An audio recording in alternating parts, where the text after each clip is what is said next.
All right, so next up, I'm gonna actually show you how to move your stocks from one slice to another. So let's go ahead and say that we wanna move our Airbnb stock from our real estate section all the way to our growth section. Maybe we just prefer it to be in there.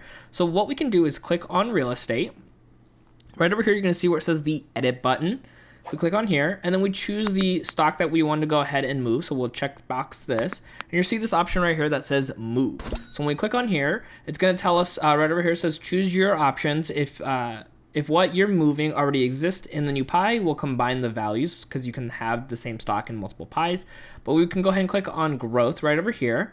And then you can see it says now set the target percentage for each slice, just like we did earlier as well. So if we're going to be adding Airbnb here, we have to go ahead and move whatever percentage away from the other stocks. So if we do, 12% here, we have to take 12% away from the other stocks as well. You can also hit the equalizer button here as well, which will actually break everything down as closely even as possible. Obviously, if it's certain numbers that don't divide properly, it'll just give one stock a higher percentage than the others.